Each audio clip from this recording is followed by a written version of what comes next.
Welcome everybody to the 5th week of the Blankenship Coaches Show. I'm your host, Brody Feldman. Alongside me, Coach Blankenship. Coach, how you doing? Brody, I'm great, man. Good to be back on with you again this week. I have to say, happy National Coaches Day to you. Yeah, thank you. That's I didn't know that was a holiday, but any encouragement an old football coach can get, I'm happy to accept. I didn't know it was one until I got the email this morning and saw it, so hey, why not? Why not? Happy National Coaches Day. They'll give anybody a holiday these days, I guess. Well, this last Thursday, faced off against Southmore SaberCats. Your offense completely exploded in a victory against the SaberCats. You scored 50 points. What can you say about the game plan by offense coordinator McDaniel and the execution from your players? Yeah, Coach Matt called a great game. First of all, had a great game plan. We have a phenomenal offensive staff. Coach Jackson Ewells with the running backs, Coach Pat Kennedy coaching our receivers, Coach McDaniel and Lynn Hetner, who work together with the offensive line. Coach Cole Prestage, who's an alumni of here, played on a state runner-up team here, coaches our Bronco backs. So we have a really good staff. Coach Jesse Panel, who assists him in the Bronco backs tight ends area. Felt like on a quick turnaround. Was just really proud of our staff, both sides of the ball, offense and defense. We had a game on Saturday night. Had to come in on Sunday. Spent a lot of hours Sunday afternoon into the pretty late into the night, and I was really proud of our coaching staff for just putting together an effective game plan, and then obviously our kids going out and executing that on Thursday was something that made us all proud and fired up. We're seeing some growth in our team, and that's always a good sign. We got 10% better last week. You had 5 different players score a touchdown. And looking down my notes, you had a 300-yard passer, a 100-yard rusher, and 2 100-yard receivers. What clicked on the offense this week? I think it's more than anything we just executed a little bit better. Tristan Russell had a great night. He almost rushed for 100 yards on the ground as well as the 300 yards passing. We opened it up a little bit more for him this week. We just starting to really develop some trust in him and the way he plays the game, and he plays with a lot of confidence. And then our guys just went and made plays. It wasn't a perfectly executed game. There's still plenty of mistakes that we can fix. But at the end of the day, our staff got our kids in the right position to be successful, and then they went and made the plays. Your defense, switching over to the defensive side of things, your defense held Southmore to 31% on third downs.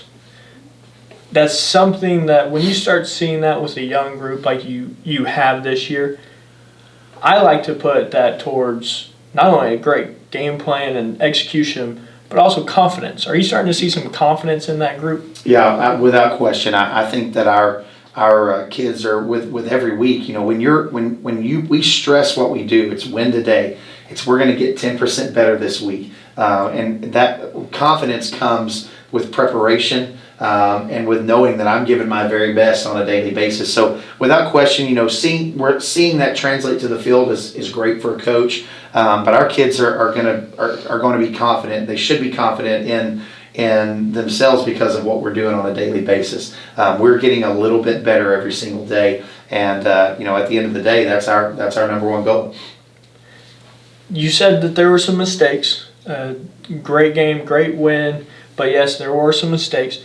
You had 10 penalties for 80 yards. Yeah. It seemed like you would take a step forward and have to take a step back. I know first drive of the game, you hit Dominic Dunn, put you inside the 5-yard line. It gets called back. Yep, there was another touchdown by Devin Martin on a little screenplay that it got called back. So what are some things that are being done this week and obviously previous weeks to clean things up like that? I don't think that's something we look at and go, we've got to fix a lot of things this week. We just continue to preach the same message. We've got to be disciplined in the little things. Discipline in the details is one of our core values in our football program, and definitely stressing that. Continue to talk about that. We put the ball on the ground on a drive early in the game that we were really putting together a good drive. We had a couple of penalties early in the game that took points off the board. And those are things that really are frustrating as a coach. But sometimes you can chalk some of those up to just effort plays. I'm okay with a hold when a guy is giving his very best effort and blocking his tail off. And a hold here and there, but as a program, it's nothing that we're going to do different. We're just going to continue to stress and preach the things that we believe in every single day, and being disciplined in the small things, discipline in the little details is certainly something that that we believe in, and we've got to continue to strive to be better at. So I know, leading into this next question, points matter in district play when you come down to a tie at the end of the season.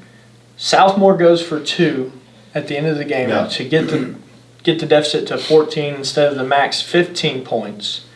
Is that something that coaches look at this early in the season with the district race?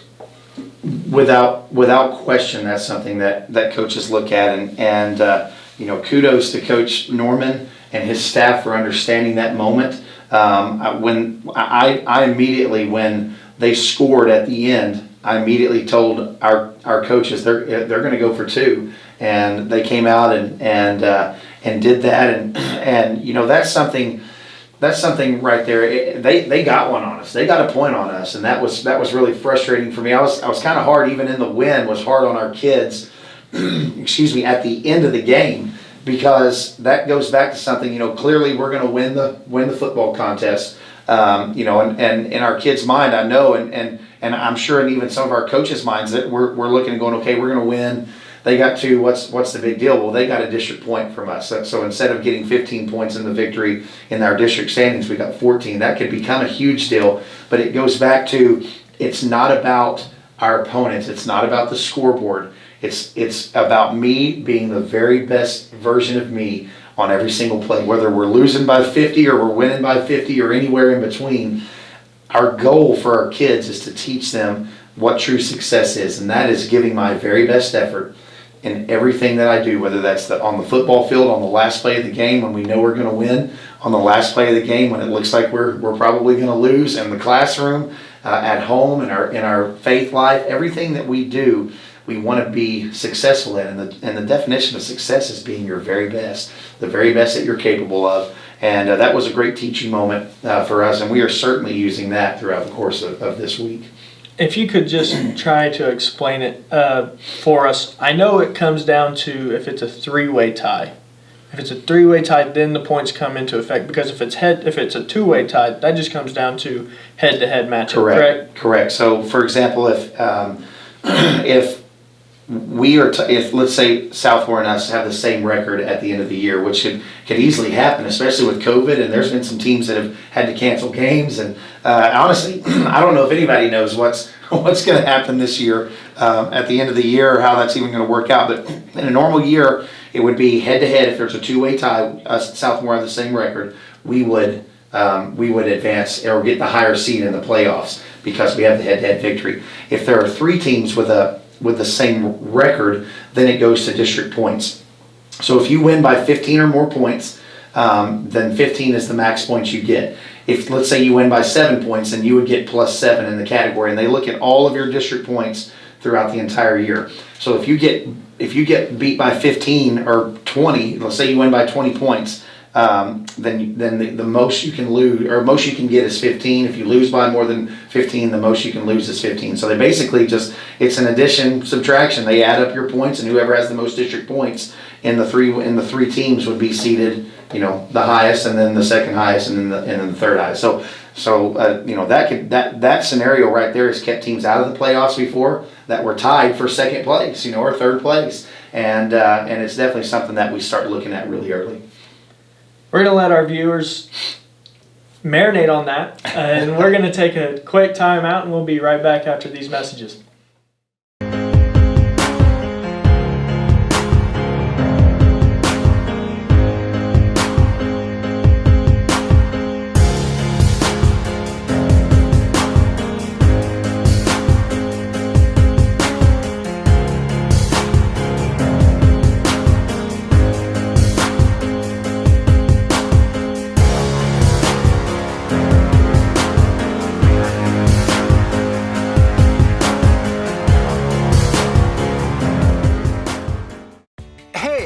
6th to 12th graders. It doesn't matter who you are or what you're into. If you're looking for a place to connect, if you're looking for answers, if you're in need of some encouragement or just looking for a friend, come on over and join us at First Baptist Mustang on Wednesdays at 6:30. We're a place for you.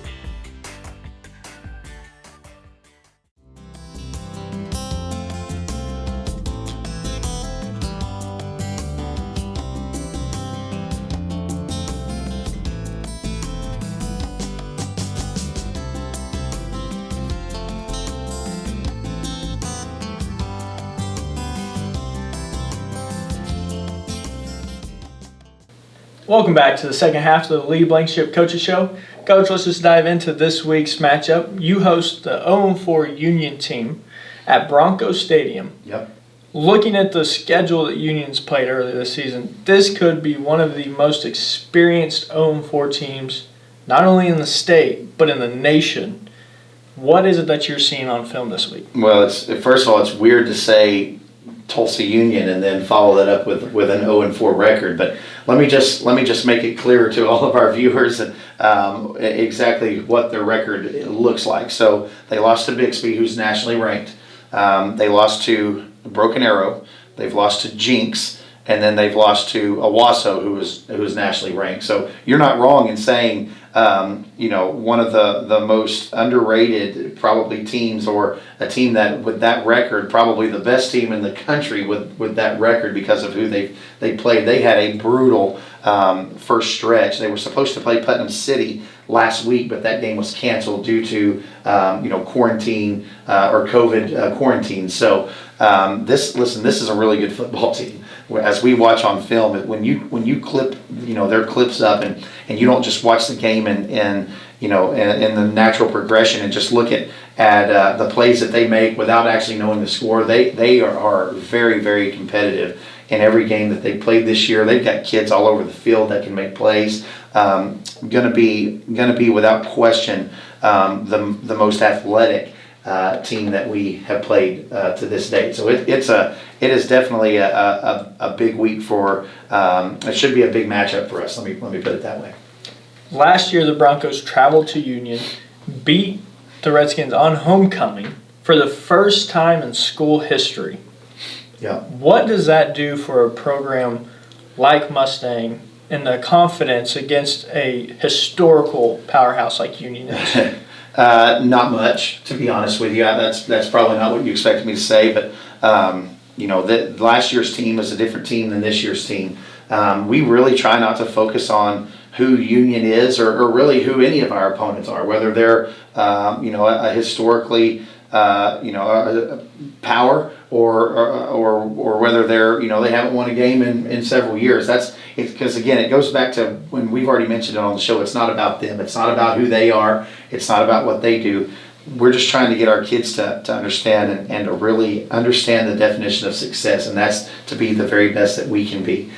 We can't control who they are, what their record is, what their tradition and history is, so we're not going to focus on it. We're going to focus on being the best us that we can be. We honestly, we've watched a little bit of film from the games, or excuse me, the game from last season, just because we feel like there's a couple of looks that they are going to use that are the same from a year ago. But we really haven't talked about what happened last year at all with our kids. It's not about last year. That's behind us, and we're looking forward to right now, and not even forward to Friday night. We're looking forward to today and trying to be the best we can be today. Friday night we'll get here soon enough, and it'll take care of itself.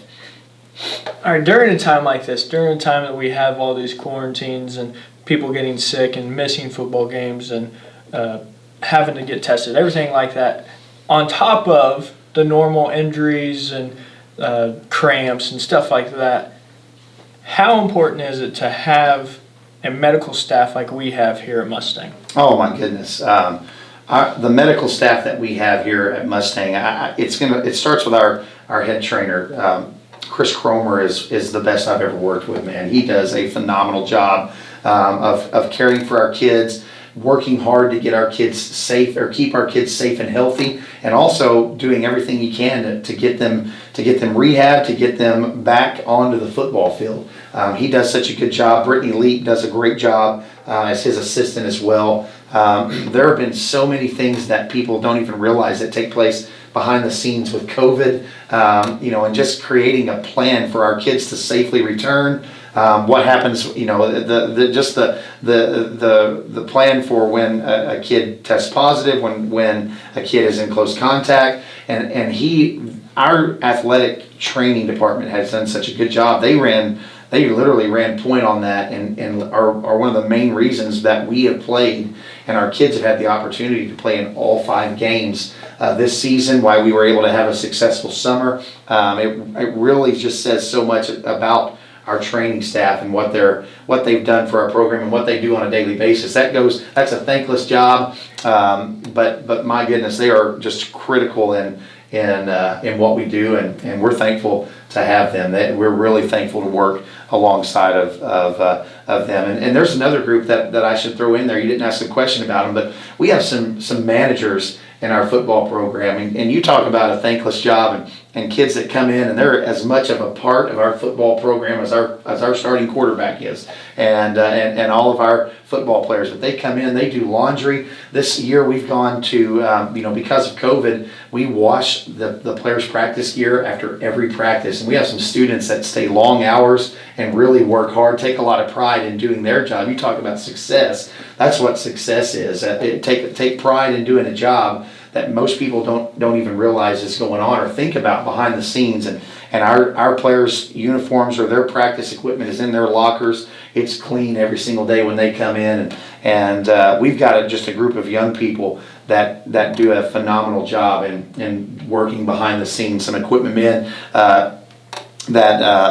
Justin Wilder, I'll mention his name. He's behind the scenes, man, and he's fixing helmets, and he's back there. Our equipment room is spotless right now. Brian Mitchell is another young man that spends a lot of time in that equipment room and really make our team go, and we're thankful for them as well. Absolutely. Thank you to everyone behind the scenes, especially here on the Lee Blankenship Coaches Show. There's some young people right here that do a great job as well behind these cameras. Absolutely. That is it for week 5 of the Lee Blankenship Coaches Show. We hope to see you guys Friday night, 7 p.m. kickoff against Union Redskins. And as always, Coach, go Broncos.